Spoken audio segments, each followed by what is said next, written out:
अब हमारा टॉपिक है बेटे cyclic process. Non cyclic process क्या था? जिसमें सिस्टम इनिशियल स्टेट में ना लौटे। तो साइक्लिक प्रोसेस क्या होगा?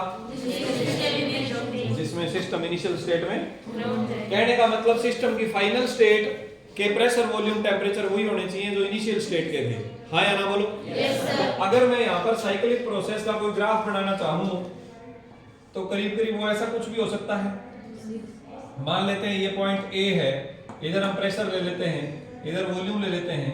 ए से बी तक हमारे पास सिस्टम में बदलाव हुआ तो ये हो गया एक्सपेंशन। ये क्या हो गया बेटे?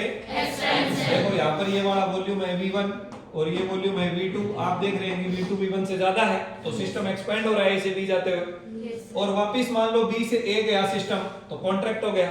तो ए पर जब पहुंचा तो प्रेशर, वॉल्यूम पहले P1 V1 थे और बाद में भी P1 V1 ही हो गए। P1 V1 से P2 V2 पहुंचे लेकिन फाइनली वापस कहां पहुंच गए? P1 V1। तो ये प्रोसेस कैसा हुआ? Cyclic process. बोलो बेटे बात समझ आई कि नहीं है? तो साइक्लिक प्रोसेस क्या होता है इसकी डेफिनेशन लिख लोगे? It is a process in which a system returns to its initial state. A system returns to its initial state. और इनिशियल स्टेट में लौटने का मतलब यह है कि जो फाइनल प्रेशर, वॉल्यूम, टेम्परेचर है वही इनिशियल प्रेशर, वॉल्यूम, टेम्परेचर है, यानी दोनों सेम है। अंडरस्टूड और नॉट? तो ये हो गया साइक्लिक प्रोसेस। तो सबसे पहले तो आपने क्या करना है बेटे? साइक्लिक प्रोसेस की डेफिनेशन लिखनी है। लिख लोगे सारे बच्चे? इसके बाद हम चलते हैं work done during cyclic process. Work done during cyclic process. अभी हमने सीखा नॉन साइक्लिक प्रोसेस के टाइम में कि अगर पीवी डायग्राम दे रखा हो और वर्क डन निकालना हो तो एरिया निकाल लो। ग्राफ का क्या निकाल लो? एरिया।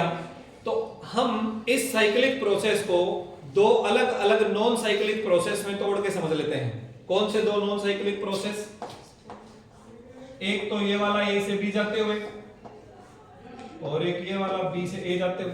हाँ या ना बोलो बेटे? तो अगर मैं इसकी बात करूं ए से बी जाते हुए तो यहां से यहां पहुंचने में वर्क डन कितना हुआ बेटे? इस एरिया के बराबर। ये जो एरिया इसके बीच में आ गया। और यहां से बी से वापस ए जाते हुए वर्क डन कितना होगा बेटे? इस एरिया के बराबर। यस और नो? Yes sir. यहां पर एक्सपेंशन हो रहा है। यहां पर क्या हो रहा है? एक्सपेंशन। तो work is done by the system. Work is done by the system. अरे भाई सिस्टम फैल रहा है तो वर्क डन सिस्टम कर रहा है ना, गैस कर रही है। और यहाँ पर कॉन्ट्रैक्ट हो रहा है तो वर्क सिस्टम के ऊपर हो रहा है। Work is done on the system. तो ये पॉजिटिव वर्क हुआ, ये क्या हुआ? Negative work. दोनों को जोड़ देंगे टोटल वर्क आ जाएगा। अंडरस्टूड और नॉट? तो हम कहेंगे work done during cyclic process क्या होगा? As shown in diagram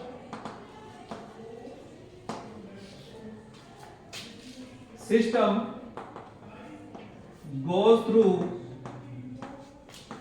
a cyclic process. System goes through a cyclic process. A to B and then B to A. बोलो कोई दिक्कत? No sir. तो अब हम क्या करेंगे? Work done from A to B. Work done during expansion. Work done during expansion. Bracket में लिख लेंगे A to B equal to कितना वर्क डन होगा बेटे? इसे W1 बोल देते हैं। सपोज W1 बराबर क्या होगा? एरिया। कौन सा एरिया? इधर ध्यान दो। A B इसे बोल देते हैं C, इसे बोल देते हैं D। कोई दिक्कत? तो एरिया कौन सा होगा बेटे? A से B C D A। A B C D A यानी इस नीचे वाली लाइन को छोड़ दें तो ये पूरा एरिया आ गया। हाँ या ना बोलो? Yes sir. ठीक है जी। तो हमने बात करी इस वाले एरिया की। मैं हल्की हल्की लाइनें लगाता हूँ। ये सारा एरिया आ गया। अब हम क्या करेंगे? Work done during compression. Work done during compression. During compression. Compression कहां से कहां हो रहा है बेटे? बी से ए। मान लेते हैं कि ये वर्क डन W2 है। ये कितना होगा बेटे? बोलो शाबाश। B A D C B। B A sorry area B A D C B। ये एरिया नेगेटिव होगा कि पॉजिटिव बेटे? नेगेटिव। नेगेटिव होगा। हाँ या ना बोलो? यस। तो ये कौन सा एरिया होगा जी? ये वाला एरिया हो गया। Is it clear? Yes sir. ये वाला एरिया हो गया ना? Yes sir. अब मुझे एक बात बताओ, ये सारे एरिया में से ये वाला एरिया माइनस हो रहा है क्योंकि ये नेगेटिव है तो जोड़ेंगे तो माइनस हो जाएगा ना। इस पूरे एरिया में से ये नीचे वाला एरिया माइनस होगा तो कौन सा एरिया बच जाएगा बेटा? ये साइकिल वाला एरिया बच जाएगा ना? तो टोटल वर्क डन कितना आ जाएगा? Total work done during cyclic process, total work done during cyclic process is W1 plus W2 is equal to area ABCDA minus area BADCB बराबर एरिया, बोलो शाबाश, कौन सा बचा? ABA। कौन सा एरिया बचा बेटे? A से B, B से A। हाँ या ना बोलो? या इसको ये बोल देते हैं, ये पाथ 1 है, ये पाथ 2 है, तो आप इसे बोल सकते हैं A1 B2A, यानी A से 1 की तरफ, 1 वाले रास्ते से B तक और फिर 2 वाले रास्ते से A तक।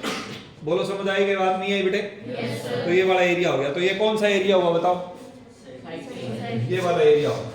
This is the area of the cycle. Understood और नॉट? Yes sir. तो ये आपके पास साइक्लिक प्रोसेस का वर्क डन आ गया। तो जब भी हमें साइक्लिक प्रोसेस का वर्क डन पता करना हो तो क्या होगा बेटे? एरिया को कैलकुलेट करना है। क्या होगा? एरिया को कैलकुलेट करना है। अब यहीं से हम बात कर लेंगे। अभी मैंने थोड़ी देर पहले आपको बताया था कि अगर एक साइकिल हमारे पास कुछ ऐसा आ जाए, इधर आपके पास P आ जाए, इधर B आ जाए, और ऐसे करके आपको कोई एक प्रोसेस बता दें और बोले कि बताओ इस प्रोसेस को होने में वर्क डन कितना है, तो आपको ये वैल्यूज दी हुई होंगी। सपोज करते हैं कि यहाँ पर ये जो 10⁴ पास्कल है और इसे 10⁻³ पास्कल मान लेते हैं, और यहाँ पर ये जो वॉल्यूम है इसको कुछ 10 मीटर क्यूब, 10⁻² मीटर क्यूब, मैंने वैसी वैल्यूज ली है अपनी मर्जी से। वैल्यूज कुछ भी सुटेबल वैल्यूज होंगी, ठीक है? ये वैल्यूज हो सकता है ना सुटेबल हो। चलिए अब देखो बेटे, यहाँ से यहाँ, अब इसका ये जो एरिया है ये किसके बराबर होगा? लेंथ इनटू ब्रेड्थ के बराबर होगा। ये लेंथ क्या शो कर रही है बेटे? V2 - V1, और ये ब्रेड्थ क्या शो कर रही है? P2 - P1। हाँ या ना? तो ये एरिया कितना हो गया बेटे? V2 - V1 100 - 10, और P2 - P1 10⁴ - 10⁻³ क्लियर हुआ कि नहीं हुआ? तो यहाँ पर कितना आ जाएगा? ये 90, और ये 10,000 में से 1,000 गया, कितना बच गया? 9,000। तो बस इसको गुणा कर देंगे, 81 पीछे 4 0। आई बात समझ में क्या? तो ये आपके पास वर्क डन आ गया बेटे जूल्स में। किस में आ गया वर्क डन? जूल्स में। तो इस प्रकार से आपको करना है। अगर साइक्लिक प्रोसेस के बारे में वर्क डन की बात करें तो अगर सिर्फ थ्योरेटिकली पूछें तो ये हमारे पास टॉपिक है ही, और अगर मैथमेटिकली कोई क्वेश्चन आ जाए तो फिर इस प्रकार से हमें उसकी वैल्यूज को पुट करके एरिया कैलकुलेट करना है, और उस एरिया के बराबर वर्क डन होता है, यूनिट जूल रहेगी एसआई में। अंडरस्टूड और नॉट? कोई दिक्कत है किसी बच्चे को? कोई डाउट है तो पूछिए। एक छोटा सा पॉइंट इसमें और ध्यान दे लेना है। जैसे मान लीजिए जो साइक्लिक प्रोसेस है, इसमें हमने देखा कि ये जो लूप है ये क्लॉकवाइज बनाई गई है। तो अगर क्लॉकवाइज है तो वर्क डन क्या आया था? पॉजिटिव। लेकिन अगर लूप एंटी क्लॉकवाइज होती, अगर लूप क्या होती? एंटी क्लॉकवाइज, ऐसे, तो ये जो ज्यादा वाला एरिया है वो कंप्रेशन शो कर रहा है और कम वाला एरिया एक्सपेंशन शो कर रहा है, तो नेगेटिव वर्क ज्यादा हो जाएगा पॉजिटिव वर्क से, तो इसलिए नेट वर्क डन नेगेटिव आ जाएगा। नेट वर्क डन क्या आ जाएगा बच्चे? नेगेटिव का मतलब net amount of work is done by the system. Net amount of work is done by the system. लेकिन जो हमने ऊपर टॉपिक पढ़ा था इसमें net amount of work done positive आ रहा था, तो work is done by the system, sorry on the system. गलत बोल दिया ना मैंने, उल्टा बोल दिया। Work done by the system positive है, तो अगर पॉजिटिव आया तो work is done by the system, और अगर नेगेटिव आया तो work is done on the system. ये हमें ध्यान रखना। इज इट ओके बेटे? ठीक है।